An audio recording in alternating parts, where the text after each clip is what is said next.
Oke,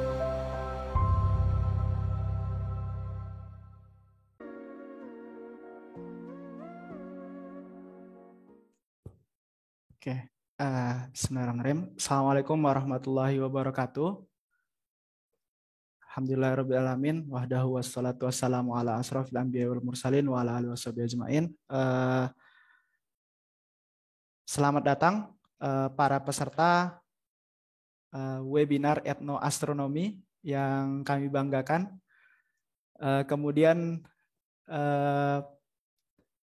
telah hadir juga begitu pemateri kita pada webinar kali ini. Ada Bapak Ki Demang dan Ibu Aprilia. Baik, diingatkan kembali kepada para peserta untuk yang jika berkemungkinan untuk menghidupkan kamera, silakan menghidupkan kamera dan bisa menggunakan virtual background yang telah diberikan begitu melalui email. Kemudian ada beberapa hal yang perlu kami sampaikan. Yang pertama, mohon kepada para peserta agar menonaktifkan begitu mikrofonnya, selama webinar berlangsung. Kecuali nanti dipersilahkan begitu untuk menghidupkan pada sesi tanya jawab ataupun yang lainnya begitu. Kemudian perlu kami ingatkan juga terkait sertifikat. Nah, sertifikat ini didapatkan bagi para peserta yang memang sudah mendaftar pada Google Form, kemudian yang hadir dan hadir secara full begitu di webinar etnoastronomi ini. Kegiatan ini didukung oleh LPPM ITB, Lembaga Penelitian dan Pengabdian kepada Masyarakat Institut Teknologi Bandung, kemudian FMIPA ITB, dan bekerja sama dengan Paguyuban Mojang Jajaka Kota Banjar dan Ruang Baca Komunitas, begitu.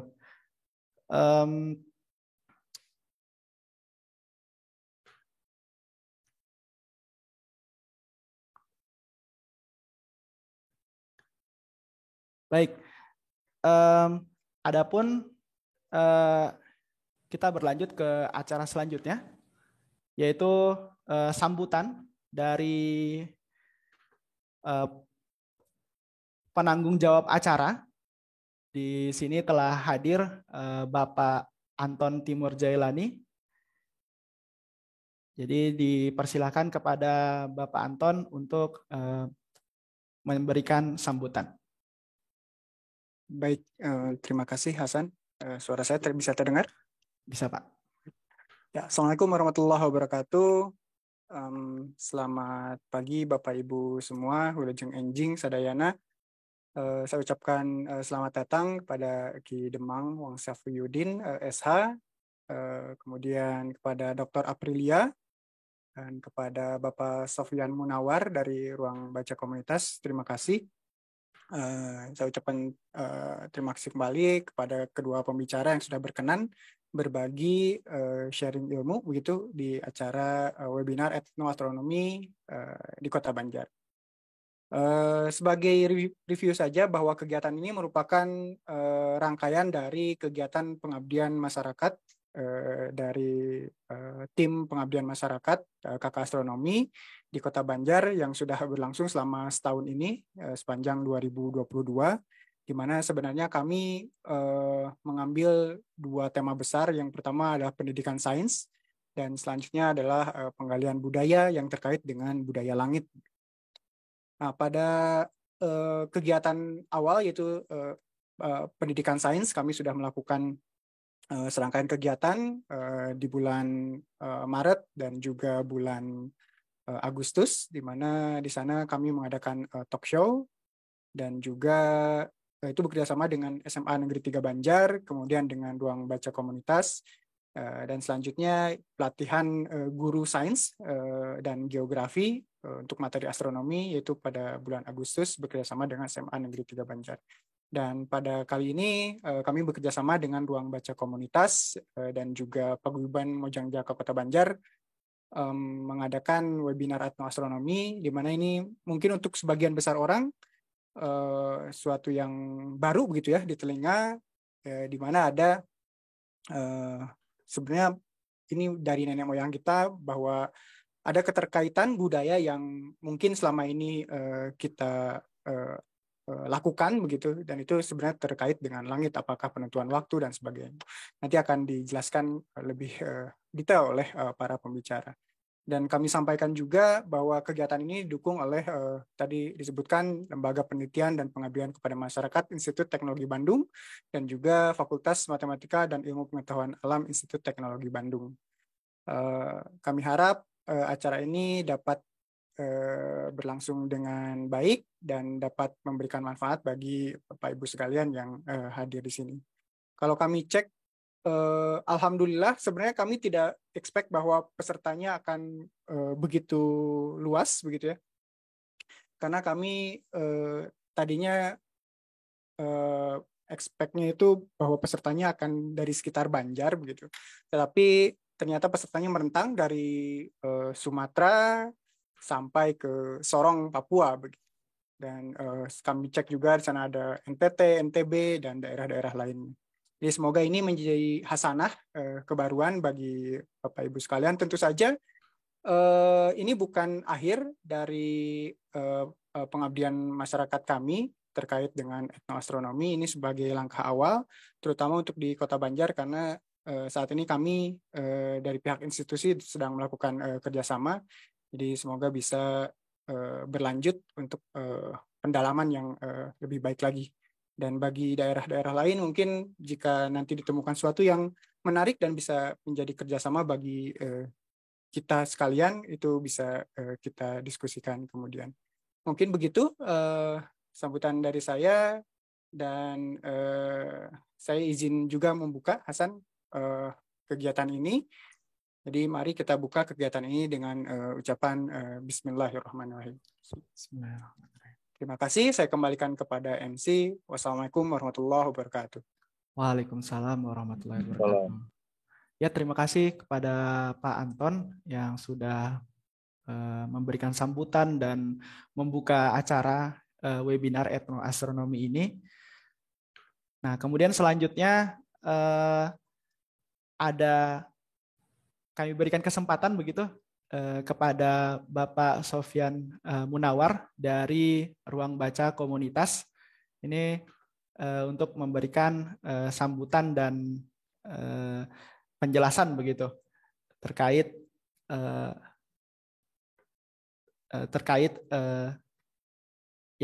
hal yang mungkin perlu disampaikan gitu. Silakan Pak Sofyan. Bismillahirrahmanirrahim. Assalamualaikum warahmatullahi wabarakatuh. Waalaikumsalam warahmatullahi wabarakatuh. Terima kasih Kang Hasan. Salam hormat Bapak Dr. Anton, para narasumber Ibu Dr. Aprilia dan Kidumang, sahabat di Yogyakarta. Ini saya sedikit saja, mungkin ketika dapat player ini dari LTM ITB, saya langsung teringat mutiara kata dari Sayyidina Ali. Jadi, ikatlah ilmu dengan menuliskannya. Nah, karena itu saya menyampaikan ke Pak Dr. Anton, jadi bagaimana rangkaian acara ini nanti juga dituliskan. Jadi, usul saya kemudian direspon, alhamdulillah. Jadi, ini mengawali nanti ada seperti disampaikan tadi Pak Dr. Anton, ada pencerahan dari Kidemang tentang bagaimana etnoastronomi, termasuk penjelasan akademiknya dari Dr. Aprilia. Nah, saya mungkin menambahkan, mengingatkan atau mendorong nih para peserta karena kebetulan ini bagus responnya dari Sumatera sampai Papua ada yang terlibat, terutama juga Mojang dan Jejakan. Jadi dari kegiatan ini kita tulis gitu. Jadi bisa ditulis apa yang disampaikan para narasumber dari Ki Demang, dari Bu Dr. April, bahkan juga perspektif etnoastronomi dari tempat lain selain dari Sunda dan Jawa. Saya kira ini akan memperkaya gitu. Termasuk nanti ada masukan, ada tambahan. Oh, ini menarik dari yang disampaikan Ki Demang, dari Bu Dr. April. Tapi saya ada tambahan nih, atau ada hal lain yang perlu saya sampaikan. Nah, jadi ini mungkin nanti panitia akan menyediakan link penulisan review dari seminar ini. Jadi para peserta didorong untuk membuat semacam review dari kegiatan webinar kali ini, ditambah mungkin opini, perspektif lain dari etnoastronomi di daerah masing-masing. Jadi sedikit teknisnya, boleh ditulis sekitar 1.000 sampai 1.500 kata saja, sekitar 3 sampai 5 halaman. Nanti panitia dari LPM ITB sudah menyiapkan linknya untuk pengiriman naskah. Nanti 20 ulasan naskah terbaik nanti akan kita bukukan bersama tentu saja makalah atau ulasan dari narasumber, dari Bu Dr. Aprilia, dari Ki Demang, ditambah mungkin nanti epilog dari Pak Dr. Anton Timur. Nanti dari Ruang Baca Komunitas akan membantu untuk mengedit dan menerbitkannya menjadi sebuah buku. Jadi kembali ke tadi, mutiara kata yang saya dinali, ikatlah ilmu dengan menuliskannya, sehingga webinar kali ini ada titik mangsanya, meskipun nanti sudah berlalu, tapi mudah-mudahan 3, 4, 5 bulan ke depan, paling lambat setahun yang akan datang, sudah ada dokumentasinya yang lebih serius dalam bentuk buku. Yang saya bayangkan mungkin bisa aja literasi etnoastronomi dari berbagai perspektif. Itu saja, terima kasih, selamat mengikuti webinar. Sekali lagi, salam takjub untuk semua, Ki Demang, Bu Dr. April, Pak Dr. Anton, dan juga LPM ITB. Sakitu pangitan Kang Hasan, hatur nuhun.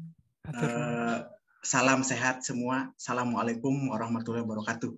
Waalaikumsalam warahmatullahi wabarakatuh. Terima kasih, atur nuhun Pak Sofyan Munawar dari Ruang Baca Komunitas. Baik, bagi para peserta yang berminat begitu untuk menuliskan resume atau bercerita tentang keunikan daerah masing-masing begitu, nanti bisa langsung disubmit melalui bit.ly/respon@etnobanjar yang linknya ini sudah dikirimkan melalui room chat ya, room chat. Jadi insya Allah kalau menurut keterangan dari Pak Sofyan, nanti 20 tulisan terbaik ini akan dibukukan begitu, dibukukan. Baik, terima kasih. Kemudian mungkin tanpa memperpanjang waktu lagi, sebenarnya sudah tidak sabar begitu semua para peserta, karena yang saya dapat keterangan juga ini pesertanya dari seluruh Indonesia begitu ya, dari Sabang sampai Merauke. Ini sangat menarik begitu dan tidak disangka sampai luas begitu penyebarannya. Nah, jadi kita di webinar etnoastronomi ini ya mengambil tema yaitu penggalian budaya dari 2 akulturasi Sunda dan Jawa yang berbasis astronomi di Kota Banjar. Ini ada 2 pemateri, yaitu yang pertama ada Ki Demang Wang Safiyuddin SH, kemudian yang kedua adalah Dr. Aprilia. Jadi nanti para pemateri akan memaparkan begitu tentang ya hal-hal mungkin yang berkaitan tentang etnoastronomi. Begitu. Untuk kesempatan pertama ini sebelum kita mulai mungkin saya ingin menyapa dulu mungkin Ki Demang.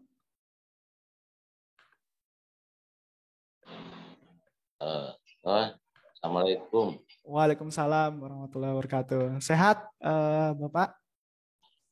Alhamdulillah. Ya. Kemudian pemateri yang kedua ini ada Ibu April. Assalamualaikum Bu. Waalaikumsalam. Sehat Ibu? Alhamdulillah. Ya, alhamdulillah. Ya. Jadi para pemateri sudah berada di tengah-tengah kita semua. Nah, nanti yang akan memaparkan terlebih dahulu ini dari Bapak Ki Demang terlebih dahulu, kemudian nanti dari Bu April ya Bu.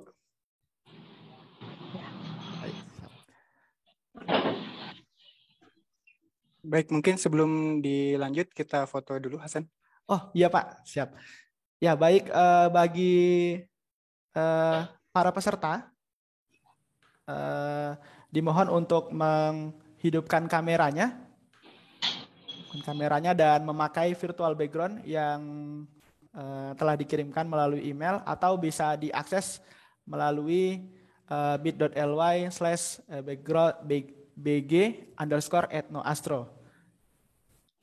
Dipersilahkan kepada para peserta untuk membuka kamera untuk melakukan sesi foto bersama.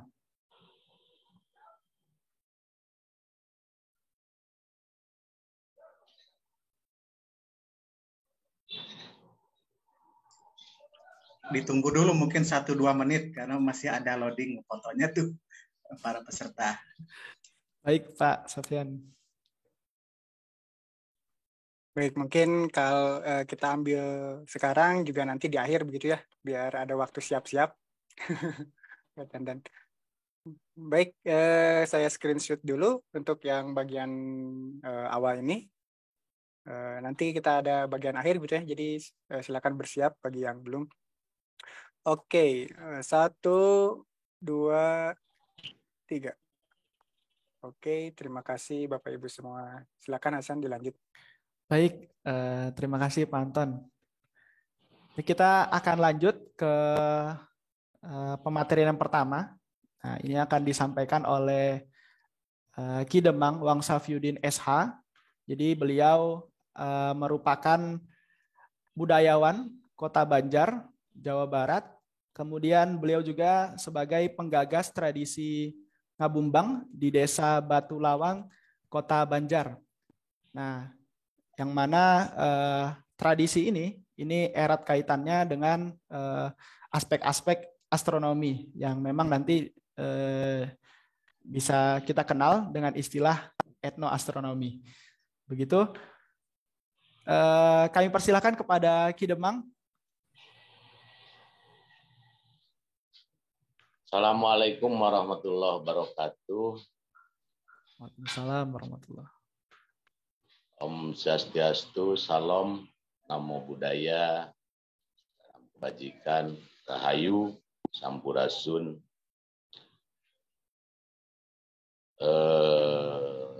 Pertama-tama mari kita panjatkan puji syukur kepada Tuhan alam telah memberikan berbagai kenikmatan kepada kita. Pada kesempatan pagi yang berbahagia ini, saya Ki Demang Wangsafyudin. Ki Demang itu ya mangga ayanuki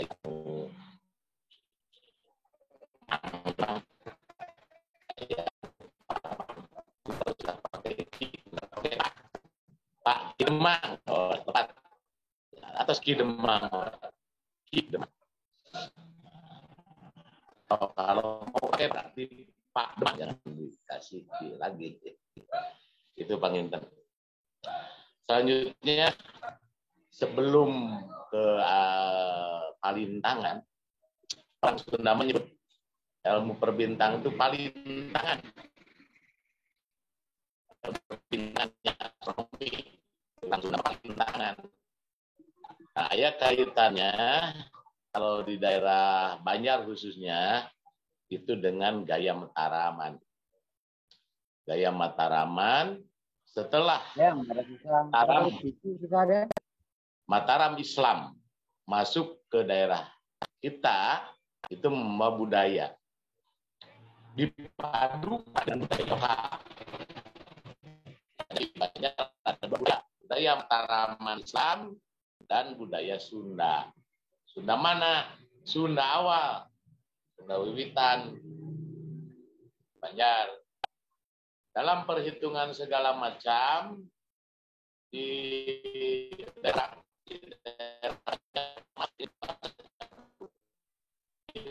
itu memakai tiga tanah. Di Nanang itu ada pernikahan, mau bikin rumah. Itu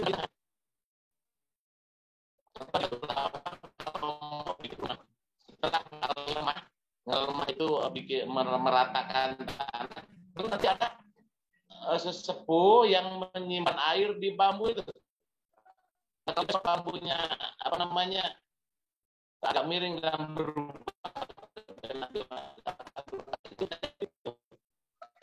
karena tidak pas untuk itu dalam palintangan.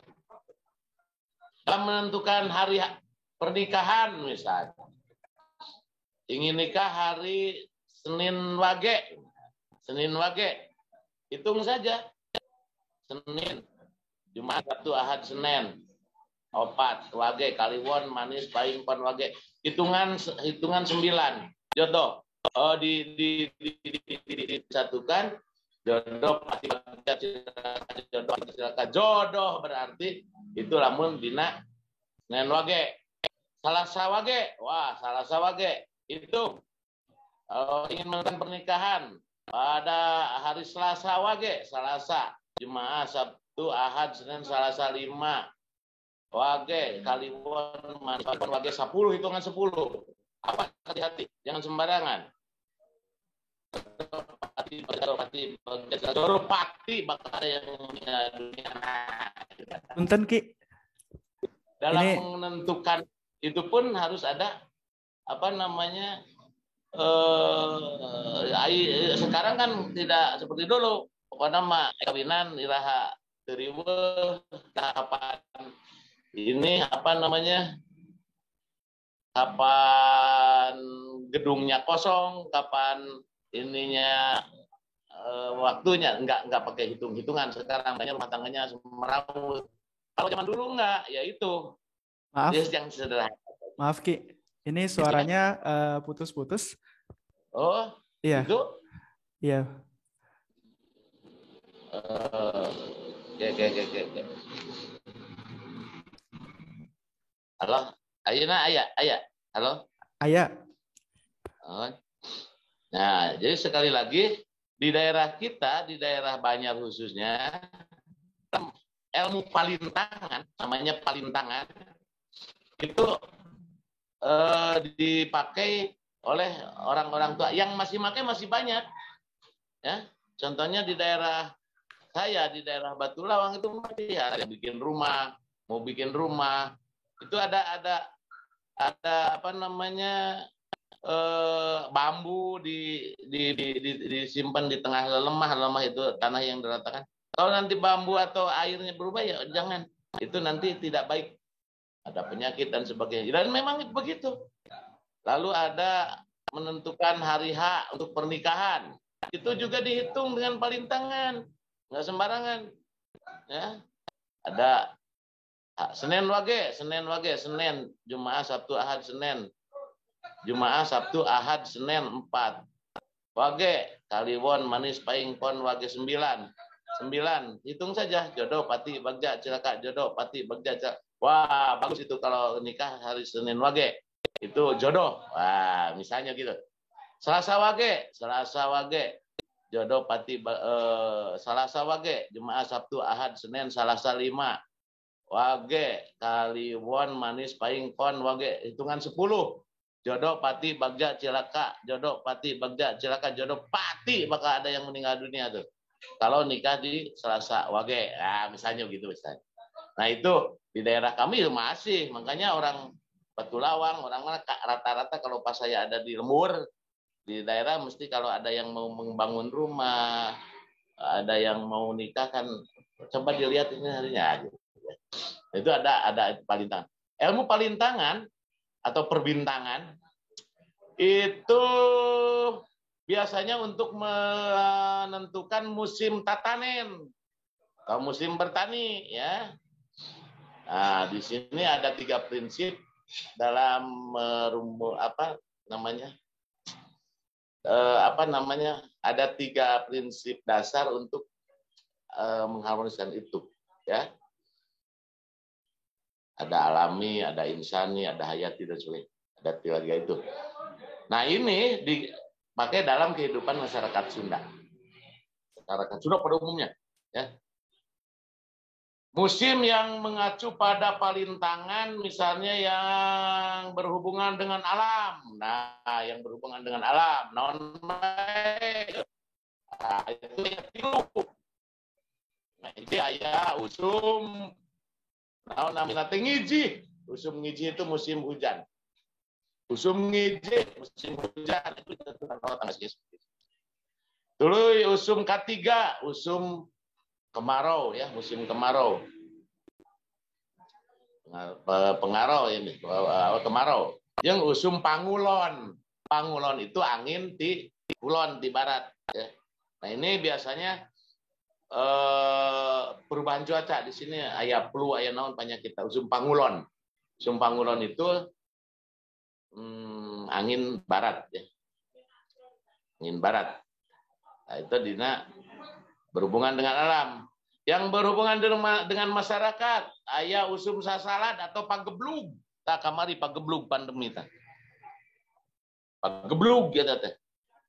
Atau sasalad jeung Sunda. Pageblug. Jeung aya usum naon namina teh tigrat. Tah, tigrat mah gagal panen. Gara-gara teu bener nancebkeun kuduna usum nyemprot ya karena tandur teu sarua jeung palintangan sajang dicap bae begitu dina tatanen aya sababaraha hal anu kudu diperhatoskeun dalam bertani ada beberapa hal yang harus diperhatikan dalam masyarakat Sunda ieu atau dina buku ieu teh aya ieu karangan saha Abdul Rojak tah ieu aya mantra nu sok dianggo tah ieu sarua jeung urang Betulawang ya.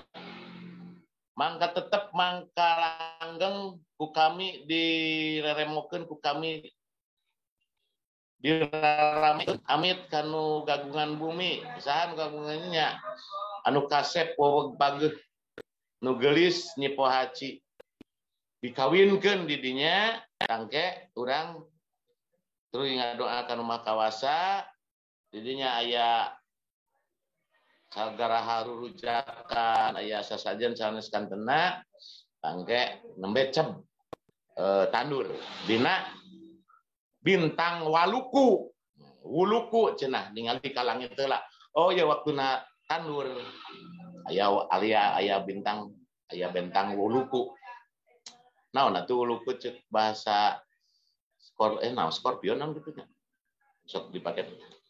Nah, itu di masyarakat kami itu masih dilaksanakan sebagian. Nah, wanci oge dalam masyarakat kami itu ada beberapa macam wanci. Wanci ayeuna wanci haneut moyan ya. Jadi timimiti wanci itu aya tengah puting, janari leutik, janari carangcang tihang, isuk-isuk haneut moyan, pecat sawat tengah poe lingsir ngulon tunggang gunung terus sareupna sareureuk budak sareureuk kolot eta wanci Eta berdasarkan peredaran panon poe kita tanya itu dulu dina cara yekeun naon namina teh bulan naon wae ayeuna keur bulan naon ya anu aya hubunganna palintangan yang hubungan tatanen aya kasa aya karo katiga kapat kalima keenam kapitu kawalu teh tina kawolu wolu dalapannya kasanga sadasa desta jeung sada itu aya aturanan oh kawalu teh iraha kawalu teh 2 Februari nepi ka 28 Februari terus misalnya desta iraha 18 April nepi ka 10 Mei misalnya gitu tuluy karo iraha 1 Agustus nepi ka 23 Agustus hari kalima iraha 18 Oktober nepi ka 7 November eta teh aya nu itu sadaga wayah tanya aya hitungan gitu palintangan keur tatanen mah ya, aya karo aya naon aya kasa aya karo aya katiga aya kapat kalima kaenam kapitu kawalu kasanga ya aya desta aya sada nah gitunya jadi teu sadaekna eta aya hitungan oh ieu bulan ieu ningang di naon ningang di kawalu oh alus poe alus ningang di kawalu poe alus eta biasana ku urang Baduy sok aya perayaan kawalu nah di urang aya penentuan poe penentuan bulan tahun aya tos melebat aya candra sangkala ngan sok eta aya deui naon teh naon kala candra aya anu disebut kala aya kala candra aya kala naon surya ya nah kala candra aya kartika aya naon dan sebagainya nepikeun ka aya madra aya asuji baheula mah bulan teh kitu saacan Mataram lebet ka Tatar Sunda masih kena zaman Galuh, masih Pajajaran, masih Sunda, itu pakai hitungan apa namanya hitungan Sunda, ya anu disebut Candra Kala Sunda. Candra Kala Sunda itu diantaranya aya Kartika, aya Marga Sira, aya Pasa, aya Maga jeung sabangsana sampai Asuji. Eta Kala Candra Sunda nya eta mah nya. Tah masuk Mataram. Nah, Mataram Islam dirubah tina Kartika jadi Muharram atau Sura. Suhara, Sapar, Mulud, Silih Mulud, Jumadi Awal, Jumadi Laki, Rajab, Rewah, Puasa, Sawal, Hapit, Haji. Benten sareng bulan Islam, tapi nyandak tina Islam. Ya.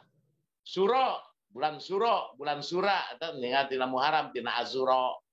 Sapar Mulud dina naon Mulud teh bahasa dina kalender Islamna naon? Bahasa Sunda nama Mulud. Silih Mulud, Jumadil Awal, Jumadil Laki, Rajab, Rewah, Puasa. Nah, eta diangge satos Islam lebet. Satos Islam kan tapi Islam Mataraman, sanes Islam bawati Arab, tapi Islam Mataraman. Nah eta nganggo bulan eta digentos nu ngaranna naon teh kasada nu ngaranna naon itu digentos ku bulan-bulan anu aya di Mataraman Sultan Agungan. Nepi ka tahun naoge aya tahun Alif, aya tahun Ehe, aya tahun Cimawal, Cimakir, aya tahun Dal, aya tahun B nya. Ayeuna tahun Ehe ya ayeuna teh. Tahun 1850 genep tahun Ehe ayeuna. Ayeuna tahun Ehe.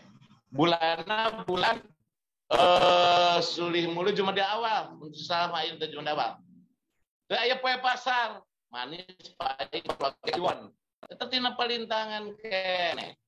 Nah, kita bisa dianggo teh masyarakat masih dianggo.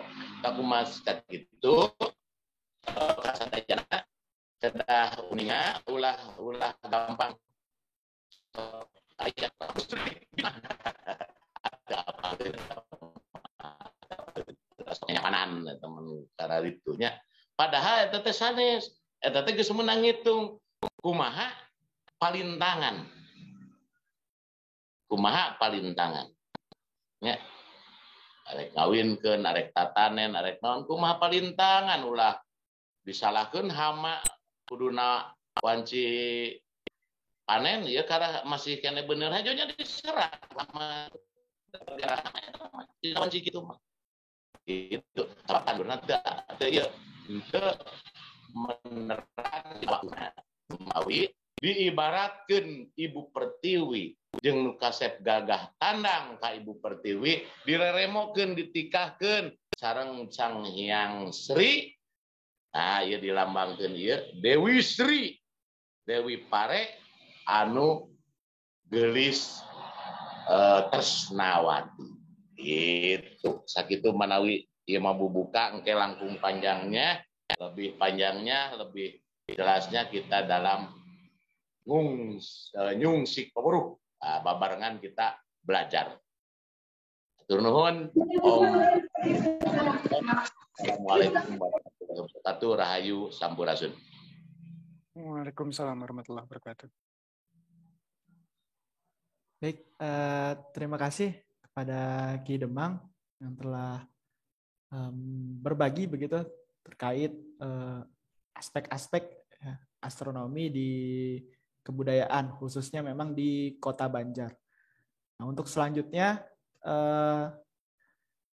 akan kita dengarkan pematerian dari Dr. Aprilia, Ibu Dr. Aprilia. Jadi di sini saya izin untuk menjelaskan sedikit tentang beliau. Jadi beliau merupakan lulusan S1 dan S2 dari program studi astronomi Institut Teknologi Bandung, kemudian mendapatkan gelar S3 doktor ini dari Tohoku University. Nah, beliau sekarang sebagai staf pengajar di program studi astronomi ITB, kemudian juga sebagai ketua program studi pasca sarjana astronomi ITB. Nah, adapun bidang penelitian beliau ini menyangkut ke beberapa hal, yaitu tentang bintang B emission, terus pulsasi non radial, evolusi bintang, dan satu lagi ini yang memang berkaitan dengan tema webinar kita, yaitu etnoastronomi dan arkeoastronomi.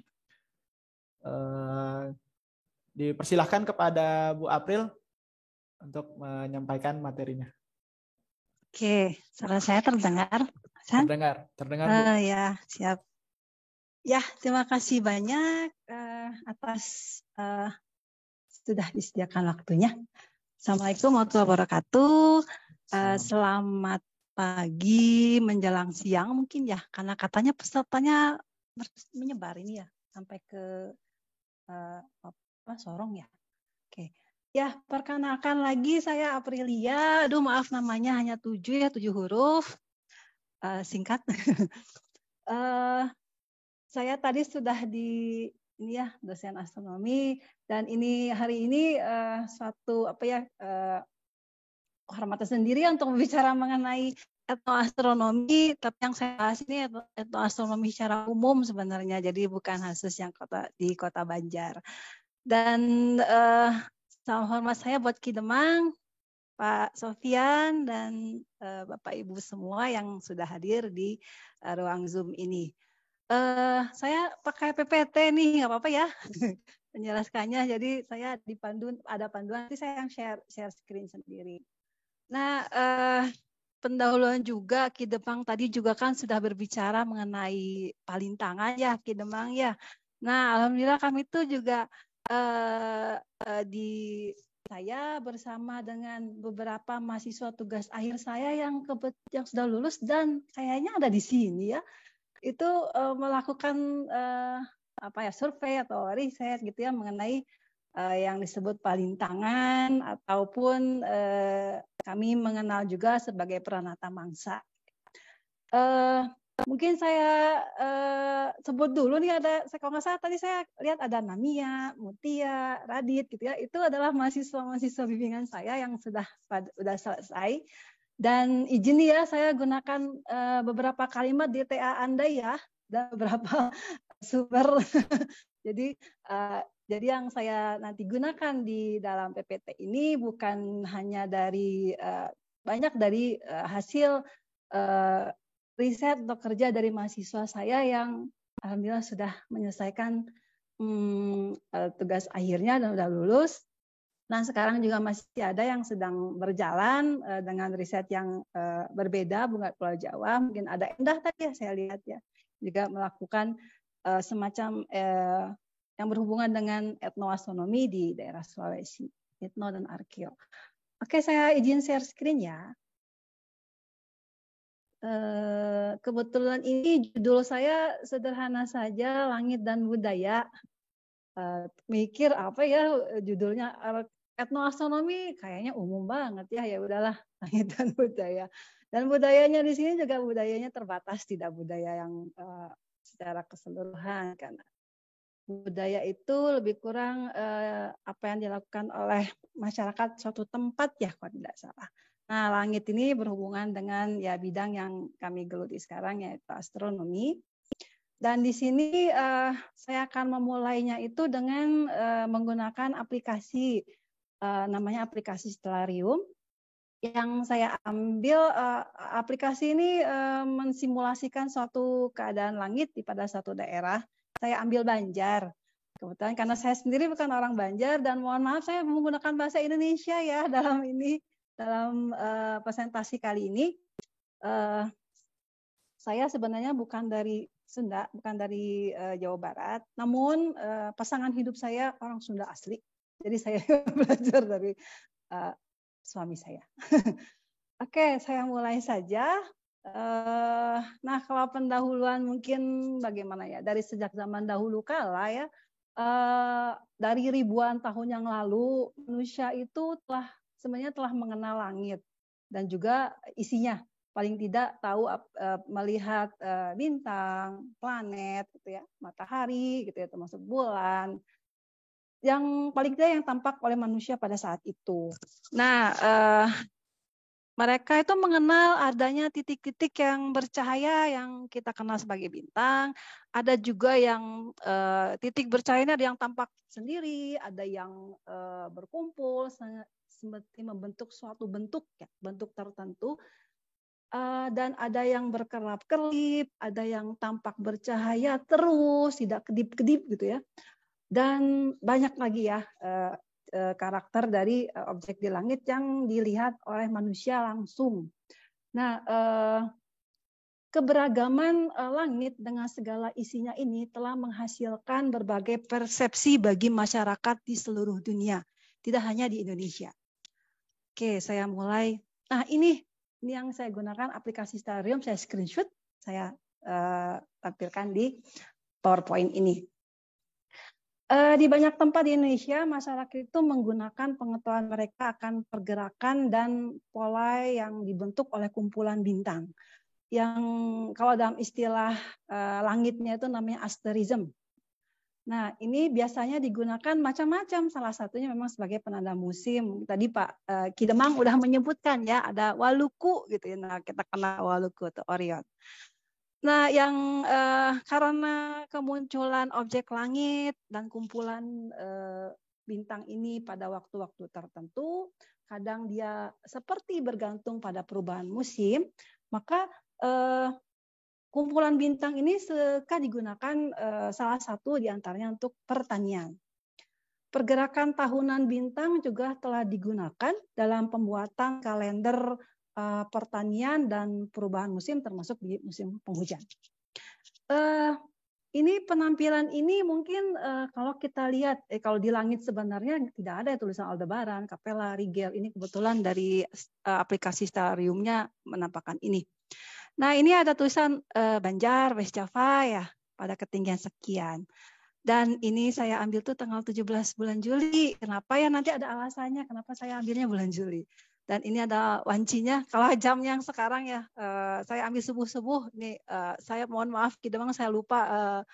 Saya kurang apal kalau wancinya Sunda. Jadi ini Sunda pagi-pagi gitu ya, menjelang ketika orang udah pada bangun dan keluar untuk misalkan mau sholat ke masjid atau ke tempat peribadatan untuk sholat sebagainya. Nah, mungkin melihat ke arah timur, ada sesuatu yang khas di sini yang selalu ada, akan tampak pada sekitaran pertengahan tahun. Nah, yang ini ya. Nah, kalau saya gambarkan lagi, ini ngambil lagi dari tetap Stellarium ya. Ini adalah suatu bentuk yang dikenal oleh masyarakat, bukan oleh kita. Yang tulisan Orion, gini Taurus, ini ya Lepus. Ini oleh masyarakat Romawi atau Yunani zaman dulu ya, kan ketika melihat sesuatu itu persepsi di pikiran kita, di pikiran masyarakat itu akan membentuk objek yang selalu dia lihat setiap saat.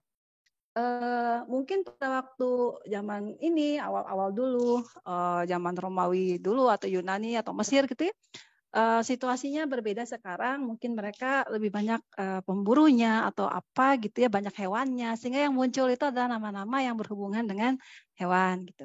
Orion ini kalau nggak salah dikenalnya pemburu, tapi berdiri kalau di sana ya, posisinya bukan tertidur seperti ini. Namun di Indonesia yang jaraknya itu jauh, dan kalau kita lihat di bola bumi itu ya, kita itu ada di daerah namanya Katulistiwa, kita akan melihat bentuk yang berbeda, itu Orionnya tiduran begini. Nah, akhirnya melahirkan hal yang berbeda dalam bentuk persepsi atau pikiran dari masyarakat katakanlah Indonesia yang melihatnya. Di mana nanti bukan nama Orion yang kita kenal nanti Waluku itu, dan ada sesuatu di sini yang nggak kelihatan sebenarnya ini ya. Nah, ini itu 7 bintang yang mungkin dikenal kita tuh kalau nama umumnya Pleiades, tapi kita mengenalnya sebagai 7 bidadari gitu kan ya, gitu. Ada legenda-legendanya. Nah, saya teruskan lagi, ini bulan Juli, saya ubah sekarang ke bulan 12 Desember, tanggal 18 tuh berarti besok ya. Nah, itu kebetulan ini saya ambilnya subuh lagi. Nah, nanti dia udah naik ke atas ternyata ya, berubah bentuk lagi. Tadi tuh seperti ini, terus dia ini udah mau tenggelam, ternyata west ya, ini barat. Bentuknya berubah lagi. Nah, nanti juga dengan perubahan yang tampak ini oleh masyarakat akan beda lagi namanya gitu. Bukan beda ya, bentuknya itu akan menggambarkan bentuk yang berbeda. Mungkin namanya sama tapi bentuknya berbeda. Ya, ada ceritanya ini. Terus saya ambil lagi nih masing-masing. Nah, ini kalau gambaran-gambaran orang Yunani, Romawi, kebetulan nih mohon maaf saya ambil dari sini karena memang aplikasi Stellariumnya ini buatan itu ya, umum yang maksudnya yang diterima oleh orang sedunia lah ya, sedunia itu berarti dia kenalnya Orion dan bentuk seperti ini. Oke, lanjut. Jadi nanti besok subuh itu kalau langitnya cerah, langitnya bersahabat, tidak mendung dan sebagainya, kita akan tuh melihat ya bentuk ada 3 titik-titik seperti ini. Tidak jauh berbeda se-Indonesia, kira-kira seperti itu. Ya oke, masih lanjut ternyata. Nah, ada Desember, saya ke Januari nih. Nah, ini jadi ini tuh ini saat sekarang, ini beberapa bulan yang lalu, ini kemudian saya maju ke 2023 bulan Januari. Nah, jadi yang aplikasi Stellarium ini memang bisa memperkirakan lah bentuk-bentuk, mensimulasikan kalau istilahnya bentuk keadaan langit. Ini masih saya ambil di Banjar aja, berhubung tidak bisa lihat Banjar ya. Nah, kemudian apalagi ya. Nah, ini sama subuh-subuh seperti Desember tadi, dan ada penampakan juga yang mirip-mirip. Apa sih, kenapa sih saya liatin aja gini ya? Nah, ini dia. Oke, mungkin ada kata Orion di sini ya. Tadi ada saya sebut Pleiades, itu adalah suatu bentuk yang tadi juga Ki Demang sudah bilang gitu. Ada namanya Waluku dan apalagi tadi 7 bidadari gitu ya. Jadi kalau misalkan kita sebutkan secara histori itu masyarakat Jawa itu telah, masyarakat Jawa atau mungkin juga umumnya se-Indonesia itu telah membangun salah satu hubungan yang penting antara pergerakan bintang dan siklus penanaman. Nah ini tapi terutama memang untuk mungkin lebih ke arah sawah tanah basah ya istilahnya. Hubungan apa ya, yaitu berupa akhir dari suatu siklus pertanian dan awal dari musim berikutnya yang ditandai dengan terbit atau munculnya rasi asterism tadi ya, kumpulan bintang yang membentuk pola tertentu yang untuk penanda itu namanya Pleiades dan kemudian Orion. Nah ini dari bulan Juli, Desember, Januari ini mempunyai arti-arti tersendiri dalam hal pertanian. Dan kalau kita lihat-lihat lagi bulan-bulan Juli seterusnya sampai Januari, Februari itu musim hujan. Kemunculan bintang-bintang tertentu di langit itu ternyata mempunyai petunjuk akan perubahan musim, terutama musim hujan ini. Jadi pada bulan Juli dia akan terbit, kayak istilahnya nanti makin kesini, makin Desember dia akan mulai makin tenggelam, makin rendah, dan akhirnya hilang dari pandangan manusia. Nah, semua hal yang hal-hal yang berkenaan dengan langit itu adalah salah satunya dibahas atau dipelajari tadi dalam suatu bidang ilmu tertentu yang baru dan nggak baru-baru juga sebenarnya, namanya etnoastronomi, dari dua kata etno dan astronomi gitu. Etno sendiri seperti yang saya tulis di sini, dia berhubungan dengan segala sesuatu yang berhubungan dengan sosial. Kemudian astronomi sendiri ya tentunya ilmu yang mempelajari objek langit dan fenomenanya yang berkaitan. Kemudian banyak definisi etnoastronomi ini ya. Intinya dia berhubungan dengan bagaimana katakanlah aplikasi atau penerapan dari apa yang ada di langit terhadap kehidupan di bumi. Memang sangat bergantung pada akhirnya bergantung pada cuaca iklim di bumi sendiri, dan juga ada apa kita sebut perubahan musim. Nah, perubahan musim ini kan kita selalu ketemu nih sepanjang tahun Januari sampai Desember, tahunnya matahari yang kita gunakan saat ini secara umum. Di langit pun karena objeknya itu berupa bintang yang jaraknya sangat-sangat jauh dari bumi, kita sering menganggap bintang-bintang tersebut relatif diam, ya, diam, hampir tidak berubah, tapi dalam hitungan tahun yang mungkin hanya sampai ratusan tahun itu cenderung tidak berubah, gitu. Ininya apa? Bentuk bentuk-bentuk posisi dari objek langit. Nah, itu seperti kemunculan objek langit itu seperti berkaitan dengan perubahan musim yang ada, sehingga kalau zaman dulu kan tidak ada yang namanya kalender gitu. Nah, itu seperti digunakan sebagai kalender, penentu waktu dan sebagainya untuk dalam kehidupan manusia. Ini juga latar belakang. Ketika kita lihat Indonesia itu terdiri dari ribuan pulau. Ini saya ambil yang tahun sekarang, benar nggak ya? Petanya benar ya? Papuanya udah, oh nggak, ini kebetulan saya hanya mengambil yang pulau-pulaunya dinamakan, karena sekarang kita tahu kan kita ada 34 provinsi ya. Jadi nah ini semua punya cerita tersendiri nih, ribuan pulau, beragam suku bangsa tentunya dan kebudayaan yang berbeda-beda dengan bahasa yang berbeda-beda gitu. Nah, ini punya cerita sendiri-sendiri yang sekarang kita kan ada di sini ya di Jawa, hanya satu bagian yaitu Jawa Barat dan hanya di ya spesifik ke Banjar atau di daerah Sunda ya. Nah, ini semua punya cerita sendiri. Kemudian juga membuat juga pengetahuan mengenai langit malam, konstelasi bintang itu juga punya cerita sendiri dan sudah biasa digunakan di banyak kelompok suku bangsa di Indonesia. Ini contoh saja ya. Jadi mungkin banyak nanti punya masing-masing sendiri nih istilah-istilah di daerahnya. Saya yang menyebutkan ini, mohon maaf nih kalau ada yang salah ya.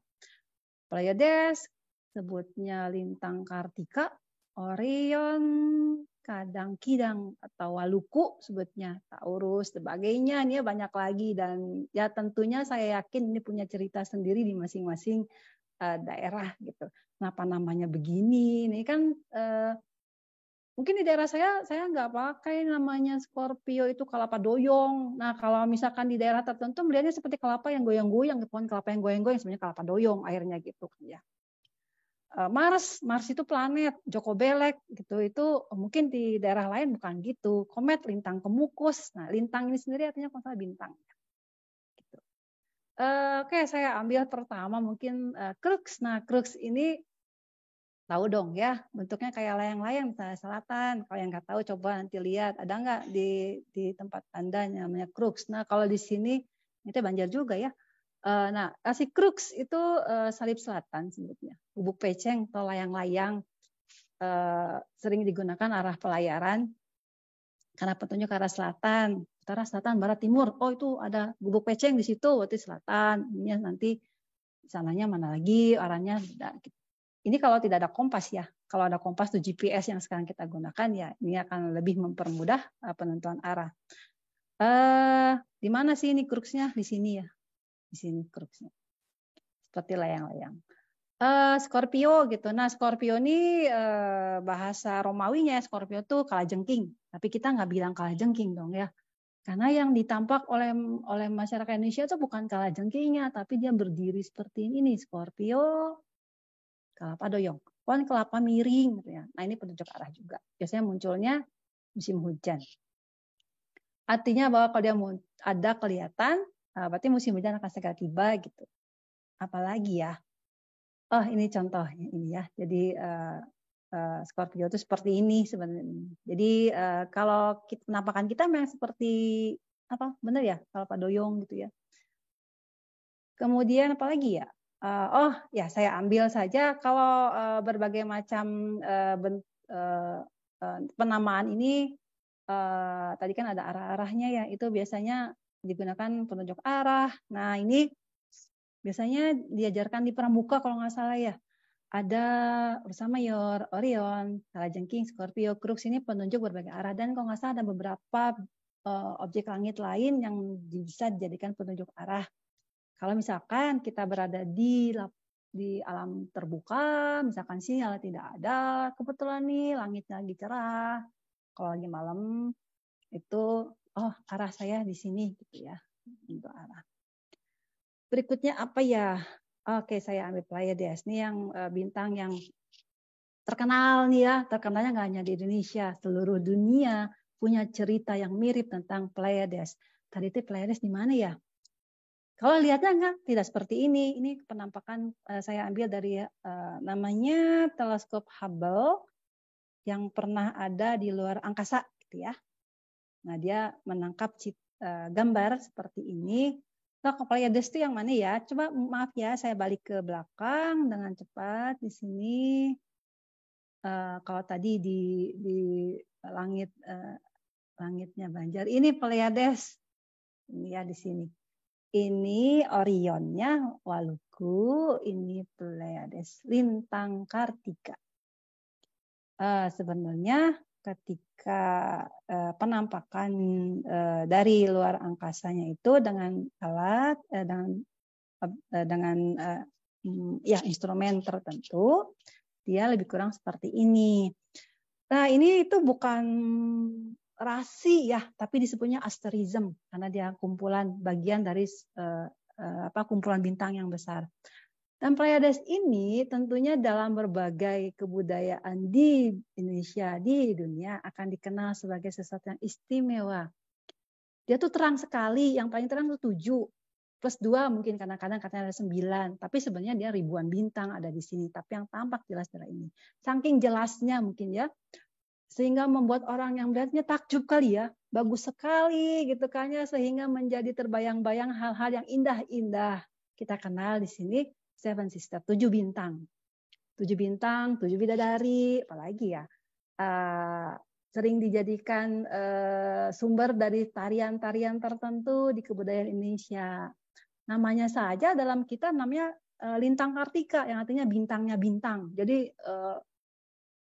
sudah dia bintang, terang, tapi bintangnya bintang. The star of the star gitu ya, mungkin bahasa Inggrisnya. Nah, kemudian ini saya cantumkan saja nama-nama dia. Dan ini menjadi legenda juga akhirnya. Cerita-cerita rakyat. Ini cerita, mungkin salah ini ya, contoh-contoh cerita dalam budayanya dan rakyatnya. Ada yang namanya Jejak Katarup dan 7 Bidadari, Tari Bedaya Ketawang, atau katakanlah namanya tarian dari langit. Ini kalau nggak salah di Solo, Jogja ya. Ini adalah Pleiades. Maaf, namanya kadang kata Pleiades itu katanya asalnya dari plane, berlayar, karena suka digunakan di pelayaran, dan juga pertanian punya arti tersendiri. Nah, kemudian ini ada saya ambil dari buku tulisan Pak Amarel, ini orang terkenal, sebentar saya lupa, tapi bukan orang Indonesia ya, dan bukan astronomi sebenarnya beliau. Beliau itu pernah belajar mempelajari budaya dan langit di Indonesia udah lama sekali, dan beliau menulis buku, dan ini seperti ini yang menggambarkan ketika di tanah Sunda, tanah Jawa. Dia menggambarkan bagaimana orang ini kan pagi-pagi ya, subuh berarti yang warna merah, dan ini ya berdiri melihat ke arah tertentu. Dia melihat ini tadi Orion, Pleiades, lintangnya lintang Kartika, Pleiades itu, dan ini Orion, lintang Waluku atau bintang bajak ya, Waluku tuh bajak lah ya. Nah, ini yang gambar yang sering kami gunakan untuk menggambarkan lintang Waluku Orion ketika yang dibayangkan orang tuh bukan, sekali lagi, nah tadi ya bukannya pemburu, tapi ini bentuk bajak ya. Bajak itu untuk membajak sawah tradisional. Jadi kalau pada suatu ketika satu waktu tertentu, ketika petani itu, ya ini terkenal sekali gambar seperti ini, menadahkan tangan dan bergulir ininya padi yang di bawahnya, itu artinya sudah saatnya menanam. Orion, temannya Pleiades, itu lintang Waluku, dia juga penunjuk arah, dan ada arti-artinya seperti ini lebih kurang. Jadi dia bukan hanya di pertanian, tapi di nelayan juga menggunakan narasi Orion. Ini lebih kurang seperti ini. Ini saya ambil, mana jamnya ya? Oh, tidak saya sertakan. Oh, ada di sini ya. Jam subuh juga, bulan Juli yang tadi. Karena saya mau mengambil dia waktu terbitnya ya. Di mana Orionnya kah? Di sini ya. Ini Pleiades nih Orion. Pleiadesnya ini 7 bidadari tadi. Udah tinggi duluan, udah muncul duluan, diikuti oleh Orion, masih Waluku tadi. Nah, dia, gambarannya seperti ini yang digambarkan oleh Pak Amarel di dalam bukunya Dancing L tahun 2000. Cakup ini ya, udah lama bukunya. Ini mengambil dari sumber yang berikutnya lainnya. Tapi penggambarnya kalau kita lihat ya seperti ini. Ini nama bintang yang di sini. Ini ya 3. Nah, ini kalau dia Orion sebagai pemburu, ini namanya sabuk. Sabuk itu ikat pinggangnya ya. Nah, ini kalau dia muncul berarti musim menanam benih. Pertanian. Kemudian petunjuk arah tentunya utara, selatan, barat, timur. Kalau ketemu Orion. Ada lagi.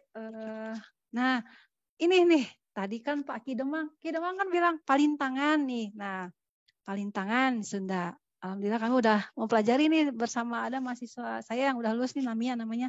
Dan saya ini ambil dari TA Namia ya, itunya. keterangannya. Ada suatu tadi disebut juga Pranata Mangsa ya, yang kemudian dipadukan dengan kalender yang berlaku di masyarakat masing-masing. Nah, ini Pranata Mangsa yang tahun 1856.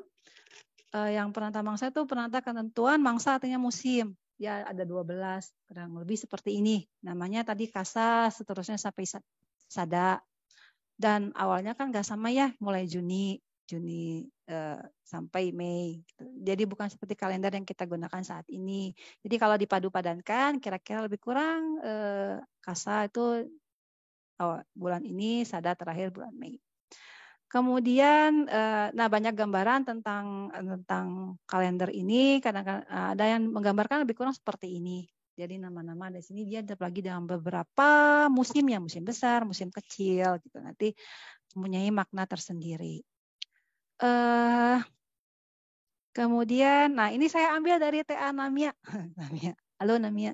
Dan ini Namia itu dia Bapak sumber dipadukan ya. Jadi kira-kira lah ya. Jadi setiap mangsanya, waktunya, ada tandanya, arahnya, kondisi meteorologisnya, lengas ini kelembapan ya. Kemudian ada umurnya, umur harinya. Jadi ada 40-an dan sebagainya. Ada perhitungan tersendiri ya mengenai hari-hari ini dia berbeda dengan hari yang kita kenal 30, 31, 78 hari dalam satu bulan. Seperti ini, kemudian ini kondisi ini mengakibatkan nantinya akan pertanian itu akan bergantung pada kondisi meteorologi seperti ini ya. Ini yang saat ini ya, yang sekarang.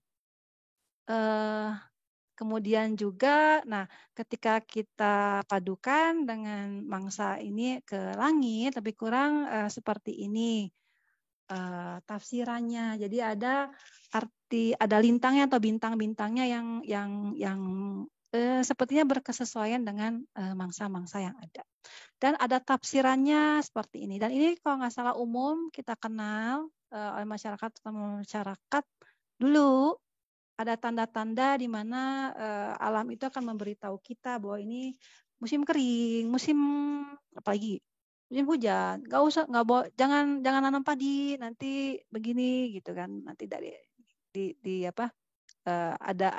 sudah ada tandanya, ya. Ini saya masukkan ke sini. Nah, ini juga dalam masyarakat Sunda itu, nih ada istilah ini ya. Aduh, mohon maaf karena saya bukan orang Sunda, jadi mohon maaf kalau saya baca logatnya mix ya, campur. Turun kidang, tanggal kungkang, tanggal kungkang turun kidang. Ini artinya apa ya? Nah, mohon tuh dibaca yang ini. Takut salah saya. Kami ayeuna kidang tos diluhurkeun deh. Nah, ini seterusnya ada kata kungkang, ada kata kidang gitu ya. Artinya bahasa Indonesianya kira-kira seperti ini. Kungkang itu hama. Jadi apa ya kalau ditafsirkan ini? Jadi kalau kidang ini sudah tidak ada, maka tidak ada di atas kepala. Kalau kita lihat ke atas gitu, berarti hama kungkang ini akan ada. Jadi jangan nanem gitu kan ya. Kalau enggak ya akan terserang. Padinya percuma gitu pas penanaman. Tanamlah hal yang tidak dipengaruhi oleh hama walang sangit seperti sayuran dan sebagainya, mungkin gitu. Nah, kidangnya apa dong ya? Jadi kata kuncinya ada kungkang, ada kidang. Kidang itu Orion. Kadang ada yang menyebutnya sabuk Orion. Tadi Orion tuh ini ya. Nah, sabuknya tuh ini. Nah, ada yang menyebutkan secara keseluruhan Orion. Ada yang sabuknya. Nah, sabuknya ini yang 3 ini tuh jelas sekali terlihat dan mungkin dibandingkan yang lain. Jadi bisa jadi memang kemunculan ini akan disebutnya kidang. Nah, itu ya. Nah, ketika kita bicara tentang ini kebetulan ini kan karena berhubungan Banjar Sunda, jadi memang pembicaranya tentang khasnya di daerah Sunda. Nah, mungkin yang ada di Zoom Bapak Ibu itu punya cerita sendiri nanti mengenai ini yang bisa jadi mirip gitu ya, hampir sama. dan lain-lain. Nah, Kautan tadi juga Ki Demang juga menyebutkan hari baik, hari baik yang bisa digunakan untuk berbagai kegiatan. Nah, itu juga bisa dihubungkan dengan tetap dipakai ya, bisa dihubungkan dengan penampakan objek di langit pada saat ini. Dan nah, selain itu, ini kan etnoastronomi ya.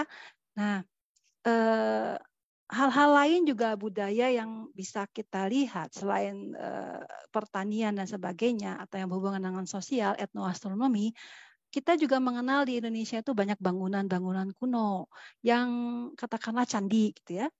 Dan terkadang pembangunan candi ini kemungkinan besar berhubungan dengan objek di langit yang tampak pada saat itu, yang bisa jadi pembangunan bangunan kuno ini punya makna, memang akan punya makna banyak maknanya.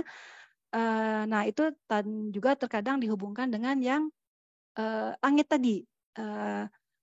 Hal yang ilmu yang topik yang membahas tentang bangunan-bangunan yang dihubungkan dengan keastronomian atau objek langit itu namanya arkeoastronomi. Jadi tadi ada etno, ada arkeo. Gabungan dari arkeologi dan astronomi, bagaimana kadang disebutnya bagaimana arah bangunan itu diarahkan. Nah, orientasinya umumnya memang karena banyak melihat matahari dan bulan, biasanya memang banyak dihubungkan dengan kapan matahari dan bulan itu ada di langit, tampak atau terbit. Dan kita tuh kan punya ini ya, punya musim, tadinya dua musim itu, dua musim hujan atau musim panas kemarau itu bisa ditandai juga dengan penampakan objek ini. Ingat sekali lagi kita tuh nggak punya kalender, jadi ya objek di langit. Kalender tertulis seperti saat ini ya, sehingga objek di langit menjadi penandanya. Ini candi-candi dan kebetulan kami itu dengan mahasiswa saya itu mempelajari candi di Jawa Tengah dan Jawa Timur. Nih Raditya ada ya? Nah, Raditya itu mempelajari yang Jawa Timur. Memang belum sepenuhnya dipelajari, banyak sekali hal-hal yang masih bisa kita pelajari.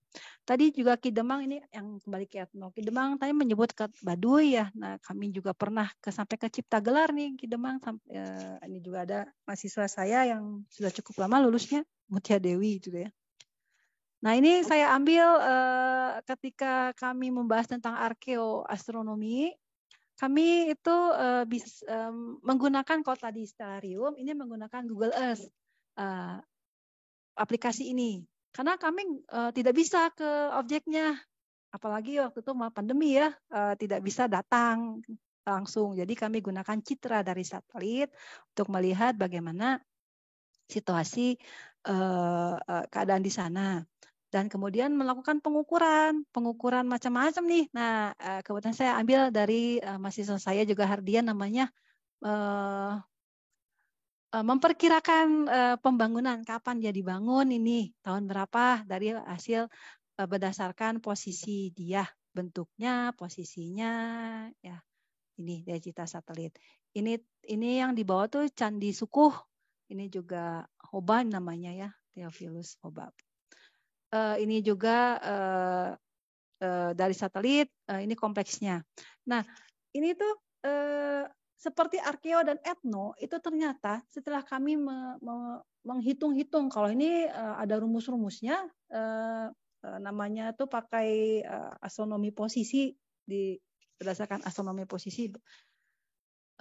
Bangunan kuno ini tidak lepas dari namanya etnoastronomi juga, bagaimana keadaan masyarakat pada waktu itu, sehingga mereka menghasilkan bangunan-bangunan katakanlah candi ya, candi yang ada saat ini gitu.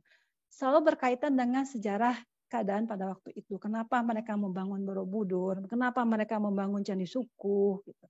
Candi-candi yang di Jawa Timur, Jawa Tengah itu punya sejarah sendiri, dan sehingga kalau kita masuk ke bagian yang etno, arkeo itu seperti ilmu yang tidak bisa berdiri sendiri. Tidak hanya astronomi, tidak hanya arkeologi, ada sisi humanisnya, ada sisi sosialnya. Jadi ini multi bidang sebenarnya. Dan informasi yang dari masyarakat itu sangat-sangat malah sangat-sangat penting dalam pembelajaran seperti ini. Dan tadi di awal kan ya Pak Anton, Mas Hasan yang manggilnya, Pak Hasan juga, itu juga kan kalau ada cerita-cerita, nah itu akan sangat berguna cerita dari seluruh Indonesia itu, karena kita bisa seperti membangun cerita tersendiri untuk Indonesia yang beragam, tapi kemungkinan besar berkoneksi karena langit yang dilihat itu satu ya sebenarnya, langitnya sama sebenarnya kita lihat. Oke, nah. Untuk arkeo mungkin tidak sebanyak etno karena memang kita lebih ke etno tadinya ya. Nah, arkeo mungkin nanti kita bisa membahas lebih lanjut. Nah, oke lah.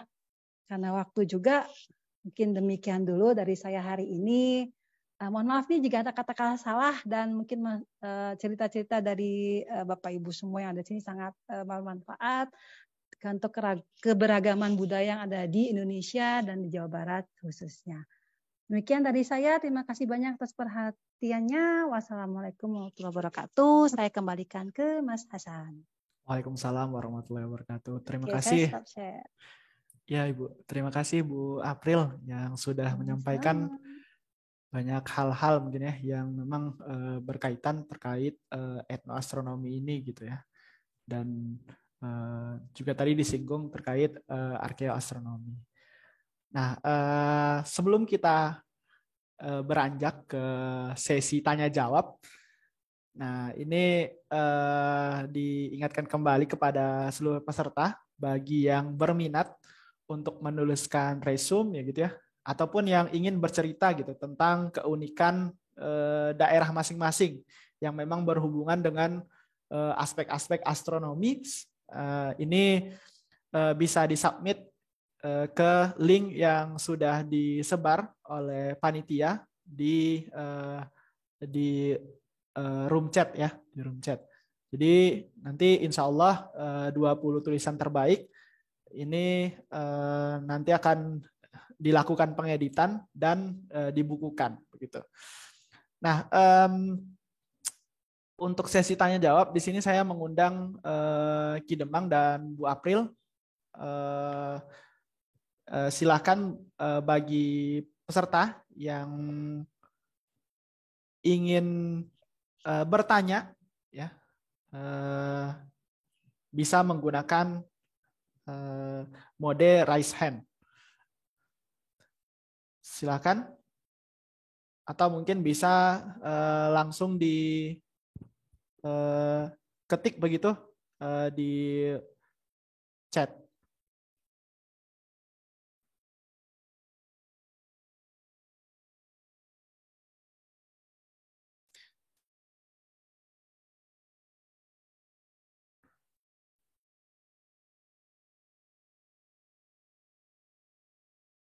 Tadi sudah ada yang menuliskan pertanyaan, Hasan, mungkin dipanggil. Oh iya. Ya, tadi yang sudah bertanya ada atas nama Petra, apakah bisa langsung open mic?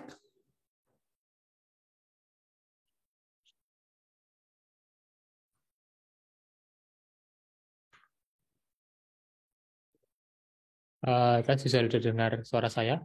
Ya, sudah terdengar. Oh ya, jadi tadi saya mau izin bertanya. Bentar. Kalau apakah penanda atau kalender pertanian yang dijelaskan tadi itu bisa diterapkan di cuaca yang cuaca yang nggak menentu seperti sekarang ini? Karena kan cuaca sekarang ini bisa ya tidak menentu ya. Misalkan pas pertengahan tahun itu musim panas tapi ternyata sering hujan kan juga kadang-kadang bisa terjadi seperti itu. Nah, apakah kalender pertanian itu masih bisa diterapkan di cuaca yang tidak menentu kayak gitu? Itu sih pertanyaan saya. Baik, terima kasih Mas. Dipersilakan pada Bu April mungkin yang menjawab, Bu. Ya, saya coba ya, dan mungkin Ki Demang juga bisa sendiri. Kalau secara memang saat ini itu pertanyaan tadi juga menjadi pertanyaan kami ketika mempelajari tentang penanggalan ini. Karena memang cuaca sangat-sangat tidak menentu saat ini dibanding beberapa, ya katakanlah puluhan tahun yang lalu. Masih ada yang bisa menerapkan tapi menyesuaikan. Jadi memang yang kalender tadi itu beberapa daerah yang saya tahu di Jawa Barat itu masih menerapkannya dan masih berhasil baik gitu ya. Tapi ada daerah-daerah lain yang tidak bisanya itu bukan cuma karena cuaca, juga karena memang ada program dari pemerintah yang mungkin kalau memakai kalender seperti tadi itu biasanya pertaniannya setahun sekali nanamnya, tapi sekarang sudah tidak ya, sudah ada banyak malah yang setahun lebih dari satu kali karena dia memang diprogramkan untuk menghasilkan padi ya, beras ya. Nah, perubahan cuaca ini sebenarnya juga ada saya pernah mendapatkan info, ada yang sudah membuat softwarenya ya kalau tidak salah. Jadi seperti memadukan antara perubahan cuaca dengan kalender pertanian tradisional. Mungkin ada perubahan di awal-awal penanggalannya. Jadi yang dulu mungkin dari tanggal sekian ke sekian ini akan bergeser, tanggalnya tidak sama lagi. Nah kan prinsipnya yang tadi penanggalan tadi itu bukan kalender yang kita gunakan sekarang sebenarnya, tapi perubahan langit dan cuaca. Jadi penyesuaian nanti yang tanggal sekarang, kalender sekarang akan menyesuaikan dengan istilah mangsa-mangsa tadi. Jadi dia tidak akan selalu Juni, mungkin dia akan bergeser ke tanggal yang berbeda. Gitu. Itu dengan memperhitungkan perubahan cuaca saat ini. Dan sekali lagi memang ada multidisiplin ya yang melakukannya gitu. Perlu juga pengetahuan dari meteorologi ya, bagaimana Badan Meteorologi BMG itu juga seperti itu. Kira-kira seperti itu. Terima kasih. Baik, terima kasih Bu April. Mungkin dari Ki Demang, apakah ada hal yang ingin ditambahkan? Nah, iya. Jadi kalau misalnya tidak gatuk ya, gatuk itu tidak kadang-kadang ada yang nyambung, ada yang enggak antara bulan perhitungan bulan dan matahari. Contoh Lebaran itu kan sering beda, nah gitu kan. Itu ya gimana perhitungan. Tapi kalau hitungan Ashapon itu mesti tetap Idul Fitri ya tanggal segini, Idul Adha ya tanggal segini.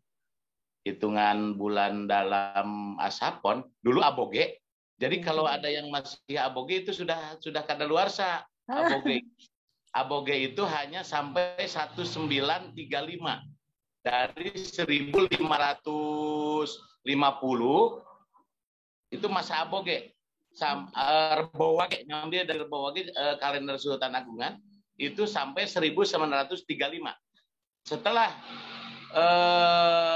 aboge diganti Ashapon, ngambil dari Selasapon dari 1935 sampai sekarang. Ya, itu misalnya ada yang ngambil aboge, itu sudah kadaluarsa itu.